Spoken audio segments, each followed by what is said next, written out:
train de filmer, la maison d'édition qui s'appelle La Cheminante. Donc déjà quelque chose qui doit vous parler, puisque mon nom de jeune fille c'est Caminade, donc un nom espagnol presque, donc voilà. Et cette cheminante aime beaucoup l'Afrique depuis toujours. Ma grand-mère y est née et j'ai une acquaintance, un goût de l'Afrique très particulier. Dans mon précédent métier, j'ai beaucoup travaillé dans toute la francophonie du Sud, dont Adamou, ici présent, va vous parler. Je suis très contente de vous présenter Adamou Idé, parce que ça a été mon premier auteur à la cheminante.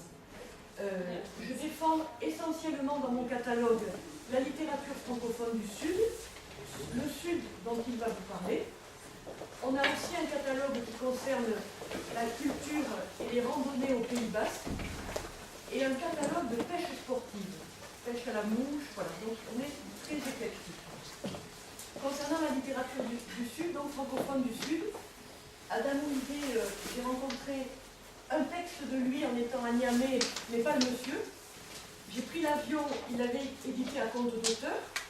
J'ai lu ce livre entre Niamey et Dakar où on habitait à l'époque. J'ai adoré ce texte et j'ai dit à mon mari, il faut que tu trouves cette personne, cette belle personne. Voilà. Et ça s'est fait. On a fait 2 livres ensemble sans se connaître.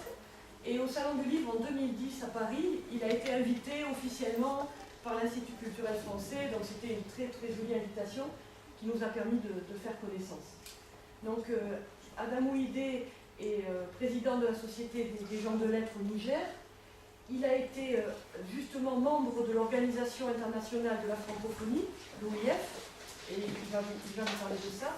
Et ce que je voudrais vous dire, c'est que d'abord, avec mon mari, on est très content d'habiter au Pays Basque parce qu'il y a l'Espagne.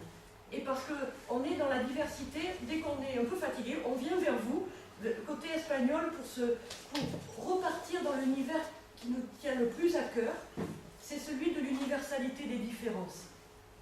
Vous comprenez tout ça, c'est bon ce mot-là.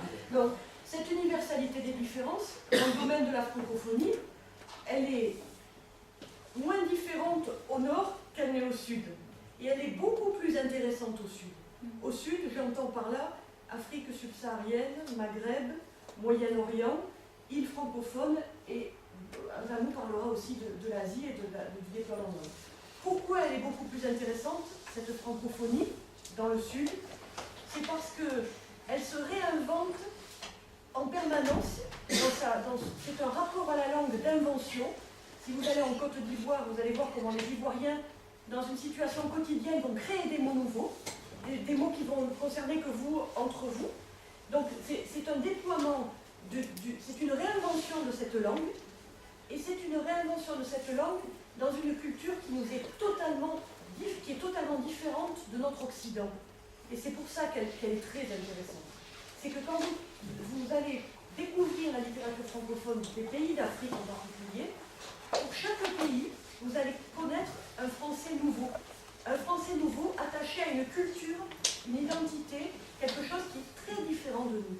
Et moi, j'estime que ce qui est le plus humain en nous, c'est nos différences.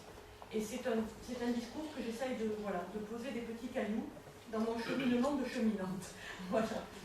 Donc, je vais laisser la parole à Adamou. J'aimerais bien, à la fin, quand on a travaillé ensemble pour cette intervention, on vous donnera un peu les clés, on vous donnera un document, une fois qu'on se sera rencontrés, on donnera à vos professeurs un document, ne serait-ce qu'une bibliographie pour vous, pour que vous puissiez lire un texte ou un autre qui vous aura le plus intéressé dans la présentation d'Adamou. Voilà. Merci Sylvie.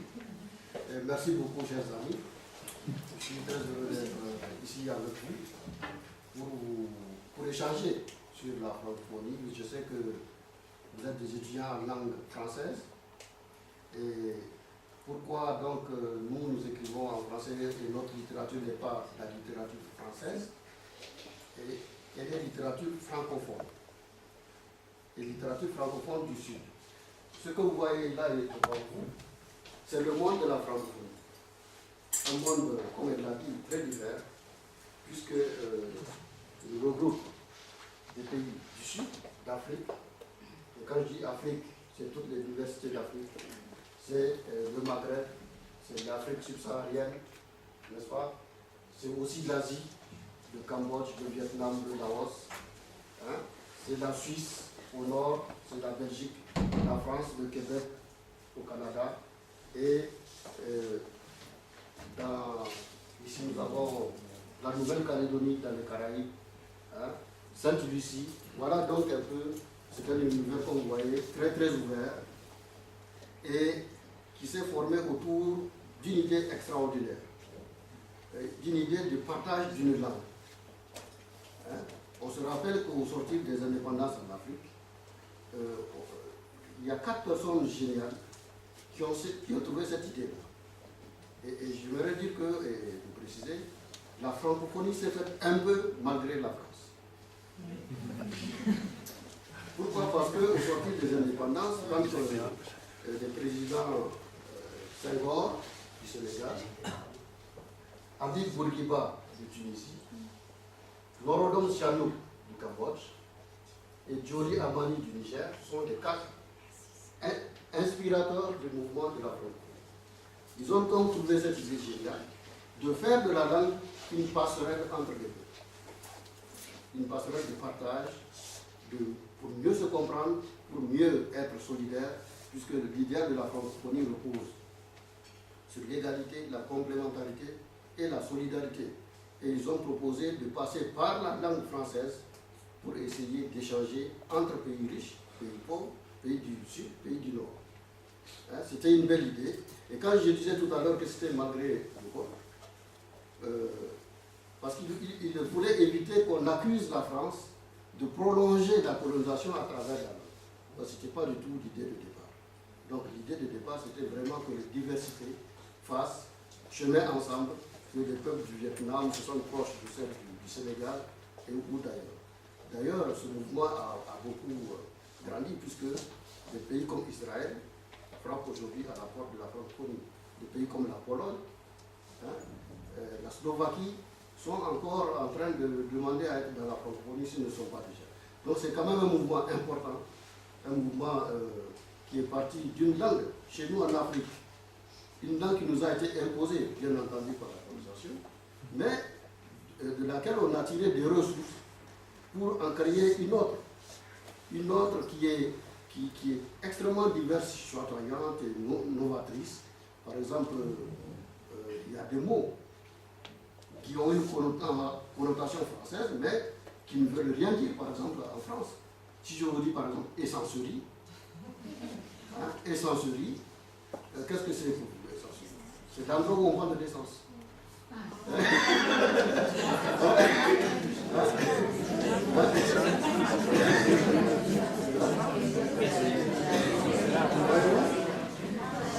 Ah oui. Quand on parle de dibiterie, c'est un endroit où on vend la viande parce que la viande se fait par débit comme ça, en petits morceaux. Hein, on appelle dibiterie. Hein, et il y a des mots comme ça, comme la primature. Donc vous voyez que en Afrique, la langue vit. Et elle vit à travers le même projet de diversité et de communion aussi, de partage. Donc ça, c'est ça vraiment le vrai mouvement de la francophonie. Donc en littérature, nous essayons de traduire cela.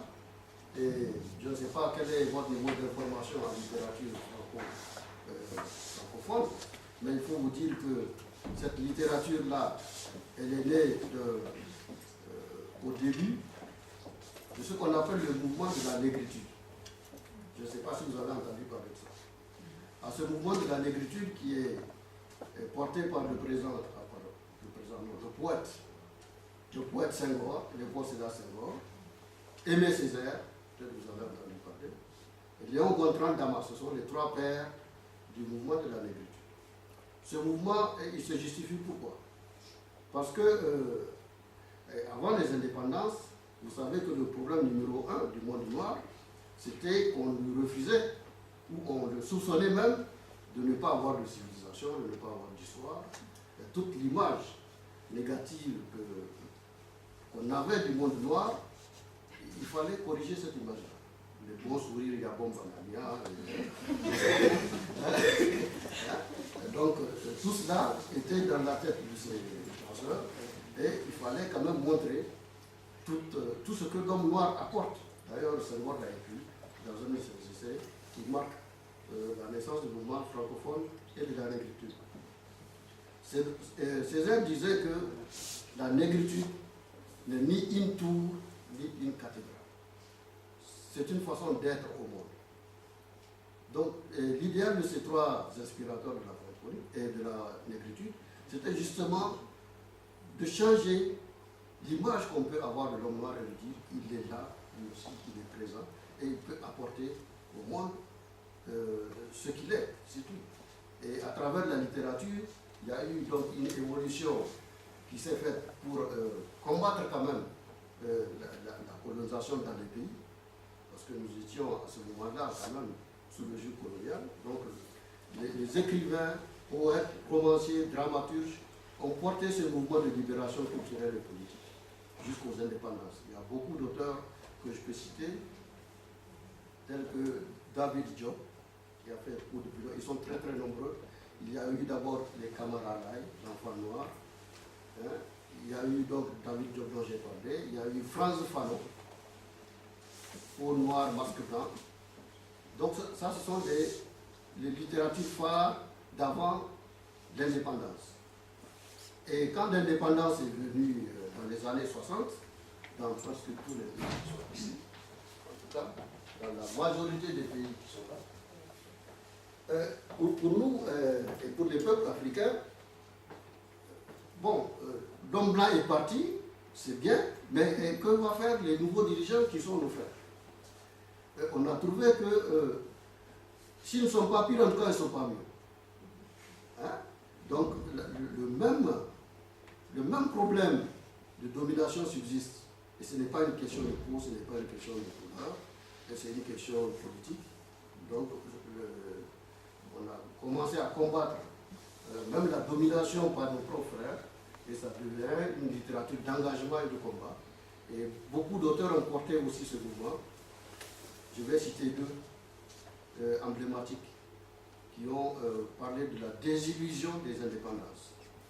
Ce que j'appelle au rêve, au désespoir, hein, d'un grand poète français que vous connaissez, Victor Hugo. Et je cite là Amadou Kourouma, qui a écrit Le soleil des indépendances, ça veut tout dire, hein, parce qu'il montre là que l'indépendance n'a pas apporté l'espérance que les peuples voulaient. Il y a un autre, Wambo Elegem, qui est du Mali, qui a écrit Le devoir de violence. Je cite ces deux auteurs pourquoi. Ces deux auteurs ont été négligés en France. Leurs œuvres sont parus en 1968. On a dit qu'ils n'écrivent pas bien. Hein? Ce n'est pas le bon français. Hein? Alors, ce qui se passe dans la tête de ces deux-là, c'est parce qu'il faut prendre la langue française, non pas écrire le français de France, pour les Français, mais le français de chez nous.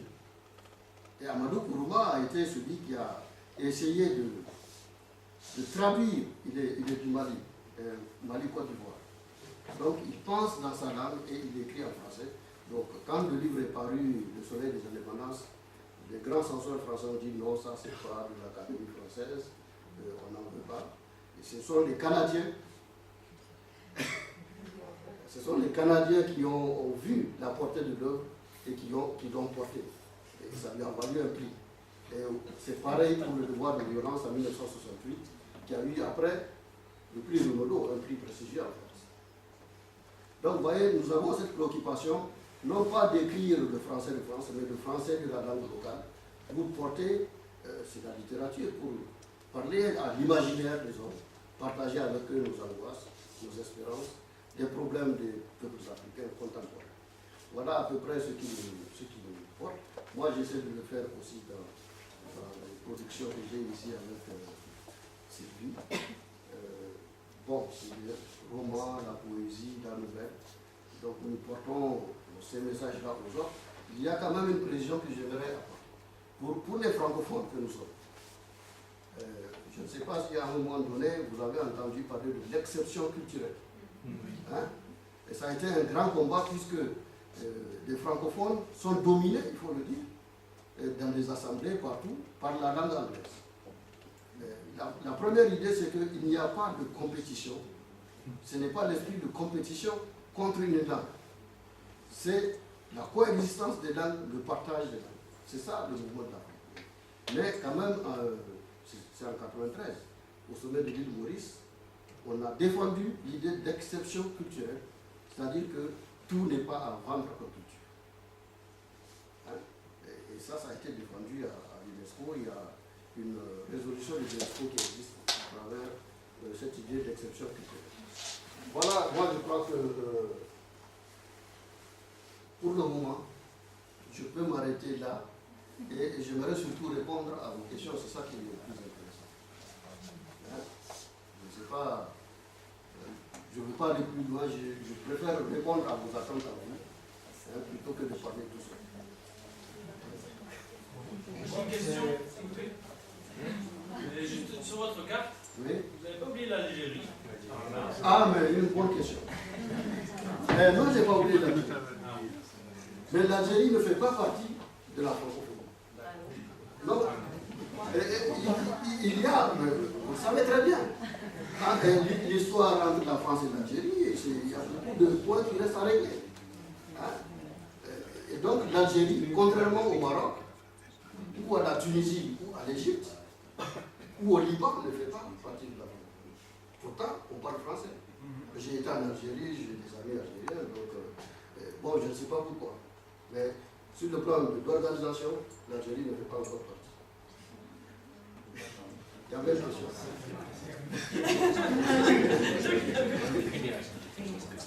Est-ce qu'il y a d'autres questions?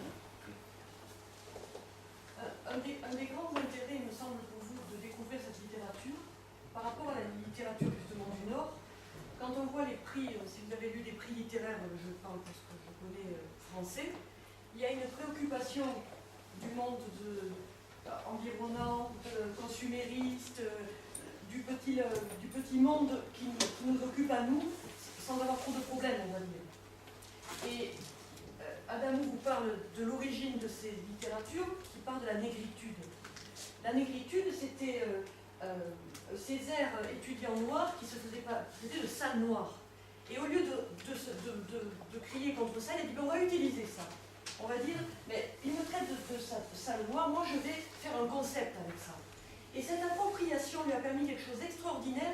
Il écrit au moment où les plus grands surréalistes, dont Breton, sont en train d'écrire, et n'arrivent pas à la cheville de Césaire dans la portée politique qu'il voudrait avoir à l'époque. Et c'est Césaire qui va utiliser la langue surréaliste. Si vous lisez la poésie de Césaire, c'est un langage surréaliste qui a une portée politique énorme. Et quand on pense à la négritude, c'est la différence entre le Nord et le Sud. Le Nord, je vous dis, ce sont des préoccupations quasiment banales. On va parler d'histoire. Enfin, c'est nos préoccupations, c'est ce qu'on a en commun et qui est quasiment penser pareil, manger pareil. C'est l'Occident dans ses travers. Là, tout d'un coup, vous découvrez, grâce à la littérature, un engagement humain très profond où il s'agit de sortir d'abord de l'asservissement. Je ne sais pas combien de millions de Noirs sont partis en Amérique en tant qu'esclaves. Donc, asservissement. Ensuite, ces Noirs qui sont devenus des Noirs américains se sont retrouvés des gens qu'on a voulu assimiler. Et là, la révolte a commencé. Là, ils ont eu l'asservissement et après, ils ont subi l'assimilation. L'assimilation, ça veut dire quoi? Je ne dois pas être noir, comment je fais pour ne pas être noir? Et là, il y a eu un mouvement qui s'appelle Harlem Renaissance, pardon, Harlem Renaissance, qui date des années 1900. C'est incroyable d'où elle vient la francophonie. On ne parlait pas encore de négritude, que ces gens qui étaient artistes, peintres, poètes, écrivains, romanciers, journalistes, se sont dit, mais au lieu de vouloir accepter cette assimilation, on va créer ce groupe, ça se passe à Harlem, donc le quartier dur, Harlem Renaissance, et ils vont commencer à faire des revues. Il y avait la revue Harlem Renaissance. Et là, les Français, les grands étudiants que furent Senghor et Césaire, Louis le Grand, futur académicien français pour ce qui est de Senghor, Damas, ces gens-là créent un petit groupe, sont à l'écoute des États-Unis, ils parlent anglais pour le coup, et ils captent cette énergie-là qui vient des esclaves qui ont été déportés en Amérique. Et tout d'un coup, ce sont eux qui viennent d'Afrique, eux qui ont eu leurs parents, qui ont été asservis. Cette boucle, elle se fait là, toc. Et c'est à Paris, dans la plus grande mondanité parisienne, que ce petit groupe de Noirs va se coller à une maison d'édition qui est Présence africaine. Ça va être une revue au démarrage. Vous trouverez beaucoup d'ouvrages qui sont édités encore aujourd'hui chez Présence africaine, avec M. Diop, qui était lui-même écrivain, Alioune Diop, qui monte cet énorme projet de faire vivre le monde noir dans sa beauté, à travers ce mot dont Jean-Paul Sartre dit « ce vilain mot ». Vous pouvez lire quelque chose qui était un livre qui pourrait être un objet de référence pour vous. C'est l'anthologie de la littérature nègre et malgache qui est faite par Léopold Sédar Senghor et dont la préface est écrite par Jean-Paul Sartre. Et Jean-Paul Sartre parle remarquablement de la négritude. Le seul mot où je ne suis pas d'accord avec lui, c'est quand il dit ce vilain mot. Moi, je crois qu'au contraire, cette réappropriation, elle est très très intéressante. Et du coup, quand vous lisez ces poètes, ces auteurs et tout ça, vous êtes dans une littérature engagée qui prend tout un sens qui peut être simplement maintenant celui de l'humain. Dans nos luttes actuelles, quand on parle de chômage, quand on parle de plein de problématiques actuelles, c'est notre négritude à tous. Il ne s'agit plus de couleur de peau. Il s'agit de ce qu'on est en train de vivre. Vous avez vécu, vous, le mouvement des indignés. Bizarrement, ça vient de quelqu'un qui habite en France, qui ne dit pas français, et c'est plus vous qui l'avez relayé. C'est ça la négritude. Maintenant, c'est universel. On est arrivé à... Et c'est là, et c'est dans cette littérature que vous pouvez, vous retrouver dans votre problématique humaine et pas seulement dans nos petits problèmes d'occidentaux. Simplement d'être au monde. Voilà. Là, il y a des problèmes qui sont partagés. Par exemple, le problème des OGM. On peut croire qu'en Afrique, bon, mais ils sont là, c'est la guerre, c'est ceci. C'est la misère. Bien sûr, il y a la misère, mais la misère, elle est là aussi partout. Hein, elle est partout. On a suivi le mouvement des indignés, on sait ce qui se passe en Grèce. Donc, tous ces problèmes-là sont pris en charge. Et donc, les problèmes modernes de la domination de l'argent se posent également en Afrique à travers les OGM. Nous avons beaucoup de problèmes pour certains pays qui veulent acheter nos terres, traverser nos produits, les ressources, etc. Donc, ce sont des engagements que nous prenons en charge aussi. Et nous luttons contre cela, évidemment, parce que le monde, comme je l'ai dit, n'est pas fait que d'argent. Il y a l'amour, il y a la liberté. Et que ce sont des problèmes qui ne sont pas liés à la couleur de la peau ou à quoi que ce soit. Ce sont des problèmes universels et qui sont traduits dans nos livres. Et... Je voudrais dire un mot sur tes livres, parce que je sais que tu n'en diras rien. Adamou, il a une écriture très intéressante, parce qu'il vous raconte une histoire. Il a ce côté conteur africain. Quand vous allez lire un de ses livres, vous entrez dans une histoire, un récit qui se passe en Afrique, vous êtes dans ce contexte-là. Quand c'est trop dur, il a deux solutions pour vous, pour ne pas vous abrutir, pour ne pas vous accabler. Soit il passe par l'humour, soit il passe par la poésie. Donc tout d'un coup, un texte qui dit des choses dures, quelques phrases, ça devient lapidaire, c'est une jolie musique pour vous dire quelque chose de très profond. Et c'est la poésie. Sur l'autre versant, pour critiquer par exemple les gens qui aiment beaucoup le pouvoir, il va passer par l'humour. Le premier livre que j'ai édité, c'était 10 nouvelles qui vous font traverser toutes les problématiques africaines, à travers donc des nouvelles, donc on passe d'un univers à l'autre. Il parlait des OGM, il y a une nouvelle qui concerne les OGM, et il le fait passer à travers un polar, cette problématique des OGM. Donc vous êtes dans une lecture très attrayante, mais il vous parle quand même de la problématique universelle de l'agriculture telle qu'elle se dit maintenant. Et il y avait une 10e nouvelle, j'arrivais jamais je ne la voyais pas avec les autres, je la voyais illustrée. Ce texte s'appelle « Tous les blues ne donnent pas le cafard ». Vous connaissez le cafard, non? Vous voyez, c'est un joli petit insecte. Voilà. Cette nouvelle, c'est l'histoire de critiquer le pouvoir. Adamou a inventé un personnage qui va être changé en cafard, pas toute sa vie, je vous rassure. Il va avoir trois possibilités d'être changé en cafard. Et il va regarder le monde des hommes depuis le monde des cafards. Tellement bien qu'à un moment donné, il n'est pas rechangé en homme et sa femme le trouve dans le salon en cafard et le poursuit avec sa pantoufle blanche. Voilà. Cette nouvelle, j'étais à Dakar et je dis à une illustratrice, je dis voilà, est-ce que vous accepteriez de faire des illustrations de cafard? cafard. Elle me dit jamais de la vie. Elle me dit je ne peux même pas ni les regarder, ni les voir. Bon. Elle lit le texte, le soir même elle me rappelle, elle me dit je le fais. Parce qu'elle a adoré ce texte qui est, comme je vous disais, plein d'humour et de poésie.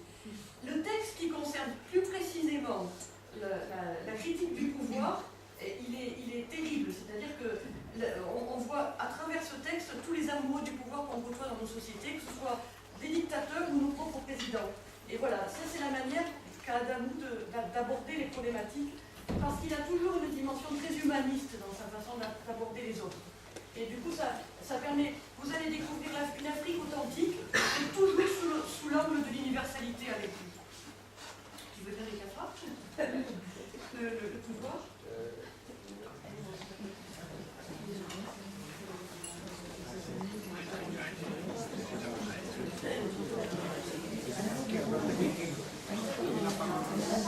Oui,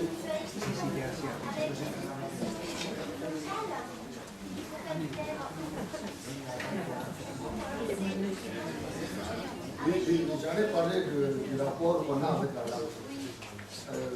Je vous disais dans mon intervention que la langue nous a été imposée par le corps. Au Niger, dans notre pays, il y a deux statuts de langue. Le français est la langue officielle. C'est la langue de scolarisation des enfants, la langue de l'administration ici. Et à côté, nous avons des langues qu'on appelle des langues nationales, langue maternelle. Il y a 10. Donc, c'est à ce moment, on est en train de faire une expérience pour enseigner directement les enfants dans les langues maternelles, avant de leur enseigner en français. C'est une expérience que nous sommes en train de faire autour de 5 langues qui sont parlées un peu dans tout le pays, dont le zarma, qui est ma langue maternelle à moi. Et dans le cas Et donc, le rapport avec la langue, j'écris en français, mais à un moment donné, malgré la beauté de cette langue, malgré tout ce qu'elle peut me donner, j'étais incapable de dire ce que je ressens dans le français. Et j'étais obligé d'aller chercher ma langue pour être mieux à l'aise dans l'expression et dans l'écriture. Et j'ai été faire des apprentissages parce que je comprends, je parle, mais je ne savais pas l'écrire. Je ne savais pas l'écrire. Donc j'ai été vraiment dans une école où on apprend à écrire la langue. Il y a pris l'écriture qui s'appelle Voter pour moi. Oui, j'ai. Et ça, c'est le problème de l'Afrique. Pardon? Non, maintenant ce n'est plus un problème, puisqu'on peut écrire dans une langue. Combien de langues il y a dans votre pays? 10. 10 seulement. Mais entre eux, ils ne se comprennent pas. Pardon, chez nous, c'est un pays Parfois, c'est comme ça. de 1 million et quelques kilomètres carrés, mais il y a 2 grandes langues maternelles que tout le monde parle. Et là, c'est un avantage par rapport à beaucoup de pays africains. Il y a une centaine de langues par exemple. Il y en a pas mal. Bon, c'est pourquoi vous imaginez bien, les politiques ont choisi le français comme langue d'intermédiation. Mais il faut Comme aller à l'école. langue officielle pour aller à l'école. Mais bon, nous autres, qui faisons de la création, nous n'avons pas tellement besoin de ça. On peut, et c'est la tendance actuellement. Il y a un Kenyan écrivain qui n'écrit que dans sa langue, le Kikuyu. Je vous ai parlé de l'expérience d'Amadou Kourouma, qui lui pense en malin qui est sa langue et essaie de traduire en français. Il y a un autre grand écrivain sénégalais, Boubacar Maurice Diop, qui écrit aussi le Wolof, c'est-à-dire la langue majoritaire au Sénégal. Et moi-même, j'écris donc directement dans ma langue, sans passer par traduction. Donc voilà à peu près les mouvements qu'il y a. Et il n'y a plus d'inquiétude pour savoir si les langues africaines sont capables de transporter la technologie, de transporter les connaissances. Ça, c'est fini comme débat. Nous sommes capables de le faire. Il y a des alphabets, il y a une émotion, donc je crois que c'est ça le mouvement. Il y a une autre particularité qui est très intéressante chez Adamou, c'est qu'il défend toujours et systématiquement la cause des femmes. C'est vraiment chez lui quelque chose de récurrent et qui l'inspire et pour lequel il travaille en permanence. À tel point que TV5 Monde, qui a lancé un site pour les femmes qui s'appelle Terrienne, que vous parmi les seuls. Il n'y a pas beaucoup d'hommes qui ont été choisis, mais il a été choisi comme parrain de ce site, alors qu'il n'y avait que des marraines pour cautionner à ce site lors de son lancement. Et Adamou a été un des premiers à être choisi pour cautionner le site terrien et ce paysage. De par justement son intérêt et la défense qu'il fait des femmes, Camisole de paille, son roman, c'est très intéressant aussi sur le plan universel, c'est que c'est l'épopée d'une jeune épouse dans le fin fond de l'Afrique qui subit les travers de la tradition, en particulier le mariage forcé, et qui est amoureuse de notre homme et qui va échapper à ce destin du côté de la ville. Sauf que sur le versant de la ville, c'est l'Occident, et que c'est tout aussi dur. Mais c'est dans cette balance qui est dans le monde dans lequel on vit actuellement, ce passage de la campagne à la ville, Adamou laisse toujours des portes de sortie, et en particulier dans ce roman du côté de l'amitié. Donc voilà, l'amitié, et ça revient sur l'aspect dont il a parlé par rapport à la francophonie, la langue en partage, et les valeurs que véhicule cette langue-là en partage, qui n'est pas en concurrence avec l'anglais, parce qu'on est sur un autre versant. On est malgré tout sur le versant de l'humanisme. Voilà. Est-ce qu'il y a des femmes écrivaines africaines de nos jours Tout à fait. Oui, tout à fait. Il y a Mariam Abba, par exemple, on ne connaît pas trop, mais il y a quand même des références. Il y a Mariam Abba du Sénégal, qui a écrit un livre une si longue lettre, très émouvante comme écriture. Il y a Ken Bouboul, également du Sénégal. Nafissatou Diallo, c'est pas celle du DSK. Hein? Il y a une écrivaine qui s'appelle Nafissatou Diallo. Elle est écrivaine, elle ne travaille pas avec elle. Voilà, Ken Bouboul a écrit un roman qui s'appelle Riwan et le chemin de sable, où elle raconte sa vie, parce qu'on ne le sait pas, c'est romancé, mais ça a été vraiment son expérience, d'épouser un marabout. Et le marabout a, je crois, je sais plus, 40 femmes, et elle raconte sa vie dans la petite cour avec tous les rites quotidiens de passage d'une femme à l'autre, ainsi de suite, toutes les jalousies, tout ça. C'est un livre magnifique. Et finalement, cette personne lui a sauvé la vie, ce qui est incroyable parce qu'elle arrivait d'une vie vraiment, elle vivait dans une espèce d'une tourmente et elle avait fait quelques faux parcours, on va dire, mauvais chemin. Et c'est très étonnant parce que c'est pas une condamnation de cette situation, mais elle raconte vraiment la vie de l'intérieur. C'est un très très joli roman. Ça s'appelle Riwan et le chemin de sable de Ken Bouboul. Donc ça fait pas. Et alors, étonnamment, j'en parlais avec Adamou. Effectivement, c'est une très bonne question parce que les femmes écrivaines dans cette francophonie arrivent vraiment largement après les indépendances et arrivent maintenant. Beaucoup du côté du Maghreb. Nous, on a édité Lamia Berada Berka, j'en parlais tout à l'heure quelqu'un chez vous là, qui est un petit roman qui est en train de faire une énorme route. C'est le philosophe Emmanuel Kant et la petite robe rouge. C'est l'histoire d'une jeune épouse qui va se libérer de sa burqa grâce au texte de Kant, une petite bribe qui vous concerne complètement, puisqu'il s'agit de s'apérer à Oudé, ose savoir, ce que vous faites quand vous osez rentrer dans une autre langue. Donc, ce mot-là va lui permettre de s'engager sur le versant de la raison, et du côté de la petite robe rouge, c'est le désir qui va naître de passer du noir au rouge. Et ce texte, vous vivez avec elle derrière sa burqa, et vous allez faire l'énorme effort, l'énorme cheminement qu'il va falloir qu'elle fasse pour oser enlever sa burqa, essayer la robe rouge, passer dans le rouge. Et ce livre, c'est un très joli livre qui concerne vraiment la liberté individuelle et qui plaît autant aux hommes qu'aux femmes. C'est pas du tout une condamnation du voile, ça n'a rien à voir avec le voile. Elle a choisi la burqa pour dire les voiles que chacun on se met, qu'on soit un homme ou une femme, soit qu'on nous les impose, soit que chacun on se crée des voiles. Mais là, je vous regarde, voilà, quel est notre niveau de communication, qu'est-ce qui nous sépare, qu'est-ce qui nous unit, voilà. Chacun est concerné par ce livre, parce que ce n'est pas du tout la burqa qui est stigmatisée, mais bien un problème de liberté individuelle. Et cette personne, qui est une jeune personne, donc voilà, la réponse par rapport à la francophonie et aux femmes, c'est que maintenant ces femmes-là, y compris entrent sur des thèmes qu'on pourrait penser des thèmes masculins, et elle vient d'écrire un livre que lui a inspiré le dictateur Hissène Habré. C'est un trio, c'est le dictateur, le fossoyeur et l'épouse du fossoyeur qui est la sage-femme. Donc la mort, la vie comme ça, dans un va-et-vient. Et ce récit contre la dictature se passe dans la tête du fossoyeur. C'est un texte extraordinaire, très très simplement écrit. Pareil pour celui-ci. Franchement, entre les récits de... Voilà, si je vous invite vraiment à démarrer votre découverte de la francophonie à travers ce récit de cette jeune femme et les textes de l'année. Voilà.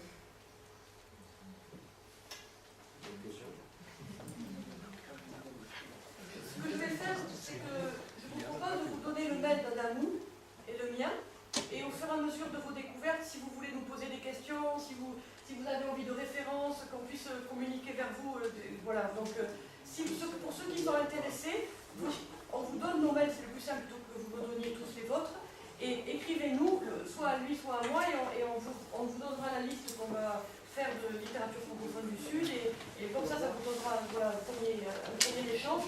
Et si vous avez envie de communiquer avec nous, ce sera peut-être le plus simple. Moi j'ai une question. Internet a favorisé la littérature africaine ou pas? Ça a créé quelque chose? Alors bien sûr, puisqu'il y a la littérature numérique, elle est accessible, puisque chez nous, le livre coûte très cher.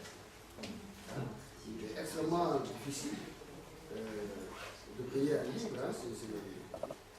C'est vraiment, je ne dirais pas un salaire, mais en tout cas, c'est une bonne partie du salaire lorsqu'on veut payer un livre. Donc les gens hésitent à payer le livre, mais il y a quand même des actions qui sont faites. Moi, par exemple, je vais dans les écoles assez régulièrement. Je fais des caravanes du livre pour porter pas seulement mes livres, mais pour faire connaître la littérature et partager la lecture. Je le fais. Et elle aussi, elle travaille dans ce sens, dans la mesure où elle favorise, à travers les prix, l'accès au livre. Donc elle a quand même une politique pour favoriser l'achat du livre dans le livre. Internet permet cela aussi d'une manière plus technologique. Et les élèves africains, ils étudient certains livres classiques de littérature africaine? Est-ce que les élèves africains étudient Oui, on a parlé tout à l'heure de liste. Il y a de très grands auteurs classiques dont on a parlé tout à l'heure. Senghor, bien sûr, il y a Cher Hamidou Kane, Amadou Kourouma, on en a parlé, mais il y en a beaucoup d'autres. Samben Ousmane, le cinéaste, qui est aussi écrivain. Il y a Bernard Dadier, homme de tous les continents. Donc, Soni Taboutansi. Donc, ce sont des grands classiques africains, que ce soit dans le théâtre, dans le roman ou dans la poésie, qui sont quand même enseignés dans nos écoles. Donc, ça se fait. En Afrique, on peut écrire de n'importe quel sujet, ou il y a des problèmes pour écrire sur notre religion ou politique à cause de la dictature. Mais bien sûr, moi je ne fais que ça. Mais vous l'écrivez en Afrique ou vous l'écrivez dans ce pays pour éviter la... Non, moi je suis lié Moi je viens du Niger, je n'habite pas la France. Je suis venu ici dans le cadre d'un projet d'écriture avec mon éditeur Machina. Et j'ai une résidence d'écriture à Bordeaux. Et nous avons présenté une candidature. Et le dossier a été accepté. Le projet a été accepté, mais sinon je vis au Niger. J'ai fait mes études en France. J'ai travaillé en France dans la francophonie, mais j'ai décidé d'aller chez moi, continuer ma vie jusqu'à ce que Dieu me rappelle à lui. Voilà. Entre-temps, on va parler de livre et puis on va faire ce qu'on peut pour faire changer les choses. Par exemple, dans ce livre, c'est le combat d'une jeune fille dans un milieu traditionnel africain où règne l'esprit traditionnel, c'est-à-dire que la fille ne peut pas choisir le mari qu'elle est. Pour diverses raisons. Présenteur social, poids de l'argent, dictature, tout cela fait que les parents lui imposent un nombre de pouvoir et qui a de l'argent. Oui, en l'occurrence, c'est que le papa n'a pas les moyens de se payer le voyage à la mer. Voilà. Donc il va vendre sa fille pour se payer le voyage à la mer. C'est très pratique. Voilà. Donc, nous essayons, je suis d'une société musulmane, donc aller à la mer pour nous, comme vous le savez, c'est la 5e obligation du Coran. Pour un musulman, c'est de son nom. Et le père, justement, ne peut pas. Et l'homme politique qui a de l'argent a compris cela. Et il a monnayé le départ à la main contre la jeune fille qu'il désirait. Mais cette jeune fille ne va pas se laisser prendre au jeu, puisqu'elle va lutter pour sortir de ce carcan d'argent qui martyrise les gens. On peut écrire. Et on peut acheter. On peut acheter. Il n'y a pas de livres rentables. Non, non, non. Il avait plus Maghreb. Cette problématique-là est plus Maghreb qu'on avait vu ça. Là, clairement, là, il y a un livre sur le droit du Maroc qui a été établi, qui est assez chaud, on va dire, et qui est strictement interdit, qui n'est pas passé. Mais c'est un peu bête parce que, par exemple, la presse qui en parlait, Le Monde, par exemple, qui parlait de ce livre, elle est passée, ils n'ont pas vu. Donc c'est un peu, vous voyez, c'est des problématiques comme ça. Je vous parlais par rapport à la venue d'Adamou, on a la chance en Aquitaine, dans notre région, d'avoir une structure libre issue qui fait partie du conseil régional d'Aquitaine, qui est la plus importante de France dans tout ce qu'elle fait, dans tous ses engagements, et notamment, elle propose des résidences d'écriture et des résidences croisées. Par exemple, un écrivain français peut avoir une résidence en Allemagne, en ce moment c'est avec l'Allemagne que ça se passe, et un écrivain étranger édité chez un éditeur aquitain, ce qui est le cas de Adamou, peut venir en résidence, et Adamou a été élu cette année à l'unanimité pour venir en résidence d'écriture dans une jolie maison à Bordeaux pendant 2 mois, et autour de ça, c'est grâce à ça qu'on a pu venir vous voir en fait. Vous avez été inscrit on a le programme ici, vous pouvez le voir, votre école était inscrite dans ce programme. Voilà. Parce que je trouvais que c'était intéressant très intéressant de pouvoir aller au-delà de la frontière de l'Aquitaine, pour le coup, et de venir vers vous pour parler avec vous. Parce que justement, il y a encore un très gros travail de déchiffrage, de faire connaître cette littérature et ses engagements et l'importance qu'elle peut avoir, comme je vous le disais tout à l'heure, sur le plan simplement humain. Moi justement, ma question, ça rejoint un petit peu ça, le sujet, sans que tu révèles ton secret d'écrivain, disons, mais tes sources d'inspiration, elles se basent essentiellement sur ce que tu vois autour de toi, sur les témoignages, sur ce que tu lis, sur tes sentiments, tu pourrais nous développer un petit peu ça, D'accord. Pas trop, expliquer un petit peu. Bon, moi je ne sais pas comment ça m'est venu. Non, mais c'est vrai. J'ai commencé à écrire quand j'étais au collège, entre la 5e et la 4e. À ce moment, on nous apprenait les classiques français. Molière, Racine, tout ça. Bon, donc, moi, l'écriture est venue à moi, je ne sais pas comment ça s'est présenté. Il se trouve que je m'émerveillais en tant qu'enfant de la marche de la lune dans le ciel. Il faisait très beau, le ciel est clair. Et moi, enfant, je voyais tout ça, je dis, mais la lune, où vas-tu? Et ça commençait par là. Et ensuite, au fil des ans, au Niger, je ne sais pas si vous avez certainement dû voir les images, de la sécheresse, la famine. Donc c'est un pays qui est confronté assez souvent à ces problématiques-là.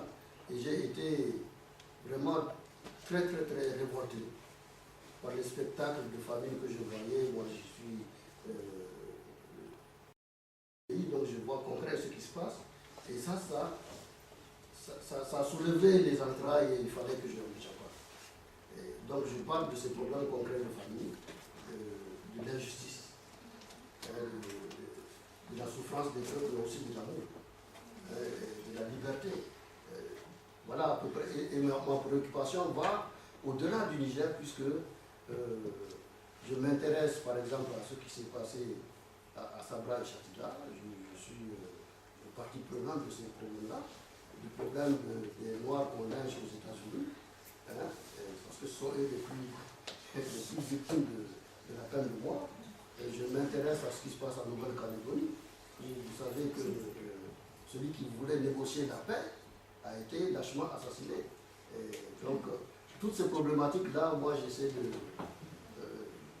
je fais partie du monde. Et mon regard n'est pas fermé.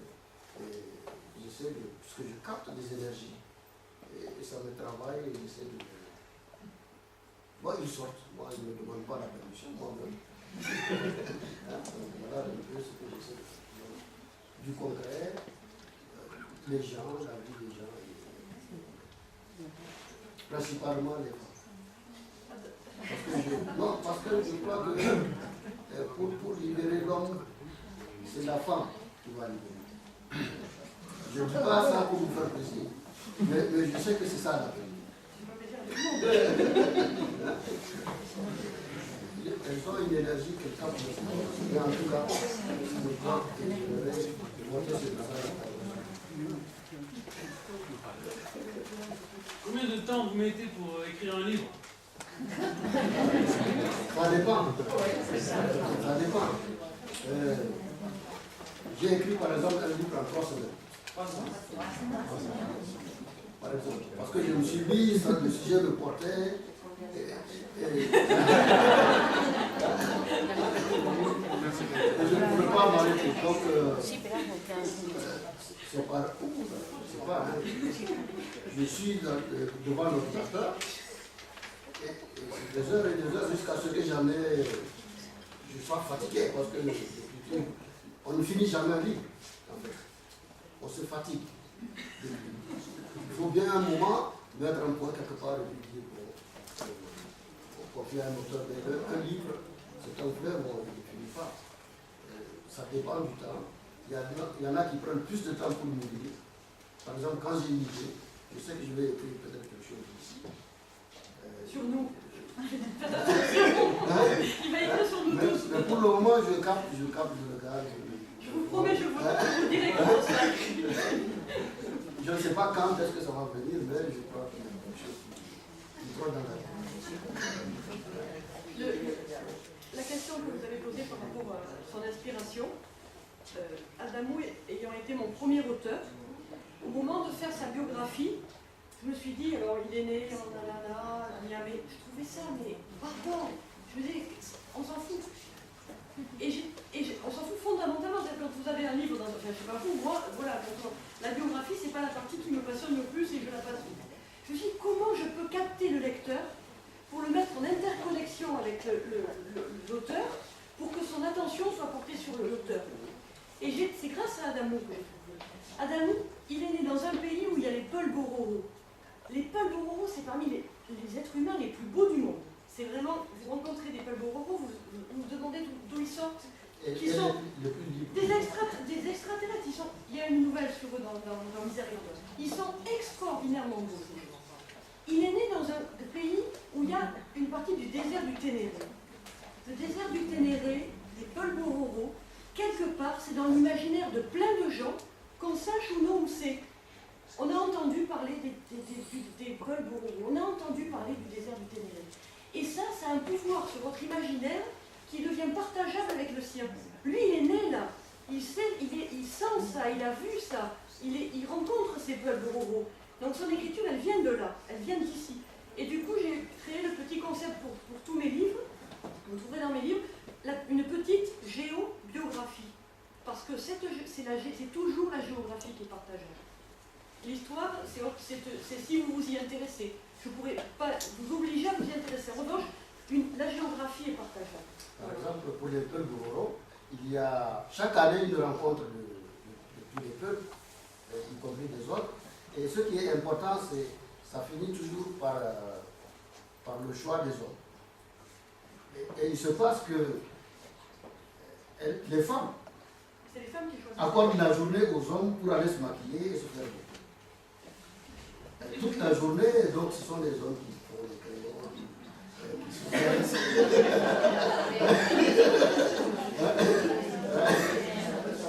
et ils s'habillent, mais c'est fou ce qu'ils sont. Donc on leur donne toute la journée pour ça. Et l'après-midi, ils viennent et s'habillent comme ça. Et ils essaient de charmer des femmes. Et c'est les femmes qui choisissent.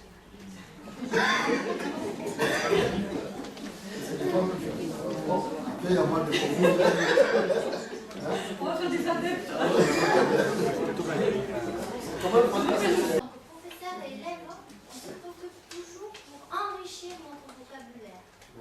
On passe notre vie à enseigner de nouveaux mots aux élèves et nous aussi à essayer d'en apprendre plus. Et toi aussi, je suppose que comme écrivain, est-ce que tu penses à ça aussi?